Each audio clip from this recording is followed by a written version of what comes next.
Assalamualaikum warahmatullahi wabarakatuh. My name is Rintan Aulia. I am from class 12 Science 1. Today I will explain about what is news item.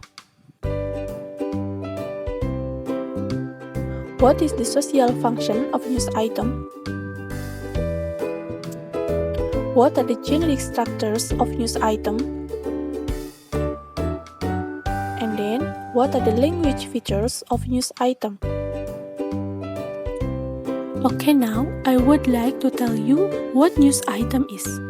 News item is a text that informs the readers about newsworthy or important events of the day. Jadi, apa itu news item? News item adalah suatu teks yang menginformasikan pembaca tentang berita-berita penting atau kejadian-kejadian harian penting. Okay, next, what is social function of news item? The social function of news item text is to inform the readers about newsworthy or important events of the day. Jadi, apa tujuan sosial dari news item? Tujuan sosial dari news item text adalah untuk menginformasikan kepada pembaca tentang berita-berita penting atau kejadian-kejadian harian penting. Next, what are the generic structure of news item? Generic structure dari news item text adalah sebagai berikut: newsworthy event, background event, and then source. Newsworthy event adalah berita utama bagian yang menceritakan ringkasan dari suatu kejadian atau peristiwa penting yang terjadi. Yang kedua yaitu background event, menceritakan secara rinci latar belakang kejadian atau peristiwa yang terjadi, siapa yang terlibat, di mana, dan bagaimana peristiwa terjadi.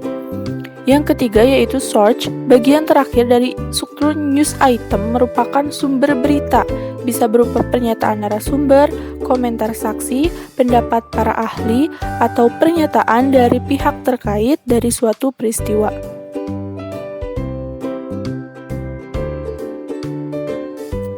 Okay, next. What are language features of news item? Language features dari news item text adalah yang pertama yaitu short telegraphic information captured in headline. Maksudnya, headline atau judul berita sebaiknya singkat, padat, dan merangkum apa yang terjadi dalam satu frase. Selain itu, biasanya juga headline menggunakan kata-kata yang menarik pembaca untuk membacanya. Yang kedua yaitu use action verbs to retell the event. Action verb adalah kata kerja aksi. Biasanya di sini digunakan untuk menggambarkan kejadian di dalam berita tersebut. Selanjutnya yang ketiga yaitu use saying verbs. Saying verb digunakan untuk kalimat langsung dan tak langsung. Misalkan ada kata said, told, dan seterusnya. Nah, saying verb ini digunakan ketika ada source atau narasumber yang bicara. Biasanya source-nya ini bisa dalam bentuk kalimat langsung dan tak langsung.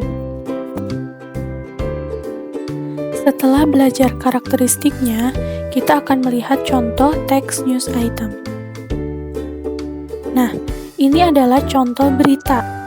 Kita lihat karakteristik dan struktur teksnya. Di bagian pertama kita perhatikan berita ini menggunakan headline.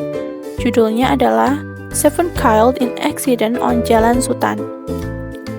Dari sini kita lihat bahwa judulnya sudah memenuhi kriteria sebuah berita yang baik, yaitu to the point, singkat, jelas, dan merangkum isi berita. Jadi sebenarnya, tanpa dia membaca beritanya dengan detail semuanya, dari judulnya sudah ketahuan tentang apa? Tentang jumlah korbannya, kecelakaan, terus di mana kecelakaannya. Nah, itu dirangkum dalam satu headline. Kemudian, newsworthy event-nya ini menceritakan tentang apa yang terjadi, kapan, di mana, dan siapa yang terlibat di dalamnya. Kalau di sini kejadiannya itu di Jalan Sutan, tepatnya jam 10.35 tadi malam. Kemudian terjadi kecelakaan antara bus, mobil, dan sebuah truk. Lalu pada bagian background event menceritakan tentang kronologi kecelakaan secara detail, sehingga orang yang membacanya tidak akan muncul lagi pertanyaan-pertanyaan. Di sini diketahui jika mobil itu mencoba untuk melewati bus, lalu ditabrak oleh truk dari arah depan. Nah, kemudian agar beritanya terpercaya, dia melibatkan Soch di akhir paragraf. Di berita ini, Soch-nya adalah polisi yang menangani kasus tersebut.